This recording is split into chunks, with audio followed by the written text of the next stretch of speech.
वक्फ कानून के खिलाफ याचिकाओं पर सुनवाई जारी है। सुप्रीम कोर्ट में इस वक्त ये सुनवाई चल रही है। सीजेआई ने कहा कि हम सबको नहीं सुन सकते, समय कम है। मुख्य बातें जो सीजेआई की तरफ से कही गई हैं सुनवाई के दौरान वो भी हम आपके सामने रखेंगे। लेकिन सुनवाई के दौरान कपिल सिब्बल ने कहा है कि वक्फ कानून धार्मिक मामलों में दखल है, संविधान के अनुच्छेद 26 का उल्लंघन है। ये कपिल सिब्बल ने सुनवाई के दौरान सुप्रीम कोर्ट में कहा है। इस वक्त जो सुनवाई चल रही है उसमें लगातार कपिल सिब्बल सीजेआई के सामने अपनी बातें रख रहे हैं। उन्होंने कहा कि देश में मुसलमानों की आस्था का संसदीय अतिक्रमण हुआ है। ये कपिल सिब्बल ने सुनवाई के दौरान कहा है। वक्फ कानून के जरिए आस्था में हस्तक्षेप की कोशिश की जा रही है, ये भी कपिल सिब्बल ने सुनवाई के दौरान कहा है। अभी जो सुनवाई चल रही है उसमें यह भी कपिल सिब्बल ने कहा कि जो एएसआई संरक्षित प्रॉपर्टी हैं उनमें सरकार हस्तक्षेप कर सकती है। लेकिन सीजेआई ने कहा कि ऐसे एक मामले में जामा मस्जिद आपके पास है, एएसआई संरक्षित है, लेकिन उसके स्वरूप को नहीं बदला गया है। प्रशांत हमारे साथ इस खबर पर और ज़्यादा जानकारी के साथ जुड़ गए हैं। प्रशांत, सुनवाई लगातार जारी है, क्या कुछ हो रहा है इस वक्त सुप्रीम कोर्ट में?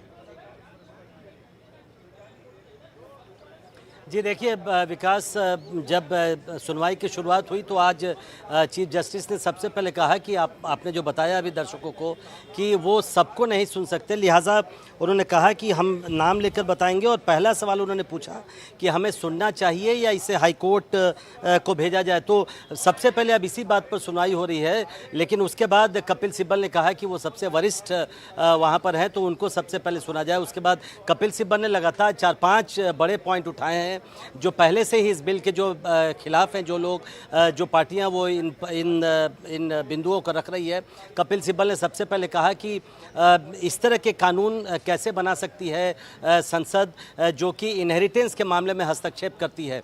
तो इस पर चीफ जस्टिस ने कहा कि हिंदू कोड बिल भी संसद ने बनाया था और वो इसी मामले में था। दूसरा कपिल सिब्बल ने एक बड़ा जो मुद्दा उठाया है वो ये कि जो एएसआई प्रोटेक्टेड जो मॉन्यूमेंट्स होते हैं वो क्या उस पर वक्फ का अधिकार हो सकता है, क्योंकि कई ऐसे करीब 250 ऐसे मॉन्यूमेंट्स हैं देश में जो पहले एएसआई प्रोटेक्टेड थे लेकिन उस पर वक्फ में अपना दावा भी किया था। उसमें जो औरंगज़ेब का जो मकबरा है औरंगाबाद में, जिस पर बहुत राजनीति भी हो रही है, वो भी एक उस मॉन्यूमेंट्स में शामिल है। इसके अलावा जामा मस्जिद जो आगरा का है उस पर भी वक्फ ने दावा किया था जो कि पहले से एएसआई प्रोटेक्टेड मॉन्यूमेंट है। तो ये सवाल भी उठाया है। और इसके अलावा भी 3-4 और बड़े मुद्दे उठाए हैं कपिल सिब्बल ने। उन्होंने ये भी कहा कि जो कलेक्टर को इतना बड़ा अधिकार दिया गया है, कलेक्टर राज्य का अधिकारी होता है, उसको इतना बड़ा अधिकार दिया जाए कि वही तय करे कि वक्फ की संपत्ति है या नहीं है, ये संविधान के खिलाफ है। ये जो निजी मामले हैं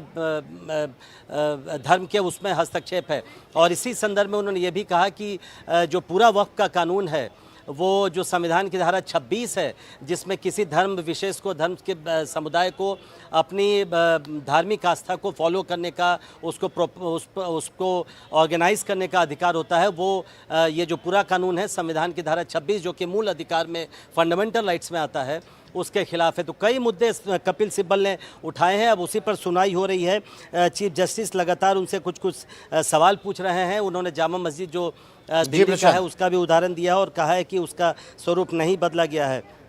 बिल्कुल प्रशांत, और जो मुख्य बातें कही हैं वो आपने रखी, लेकिन सुनवाई के शुरुआत में ही चीफ जस्टिस ने कहा कि इस मामले को हमें सुनना है या नहीं सुनना है या हाईकोर्ट ट्रांसफ़र करना है, पहले हमें ये तय करने दीजिए और आप अपनी मुख्य बातें रखिए क्योंकि समय की कमी है। और इसी सिलसिले में कपिल सिब्बल लगातार सुप्रीम कोर्ट के चीफ जस्टिस के सामने अपनी बातें रख रहे हैं। इस खबर पर जो भी अपडेट होगा प्रशांत के थ्रू हम सबसे पहले प्रशांत के जरिए आप तक पहुंचाते रहेंगे। एनडीटीवी में खबरों का सिलसिला लगातार जारी है। फिलहाल जो अपडेट है वो ये है कि सुप्रीम कोर्ट में वक्फ कानून के खिलाफ जो याचिकाएं दाखिल की गई थी उन सभी याचिकाओं को क्लब करके इस समय सुप्रीम कोर्ट ये तय कर रहा है कि इन याचिकाओं को सुप्रीम कोर्ट में सुना जाए या हाई कोर्ट भेज दिया जाए।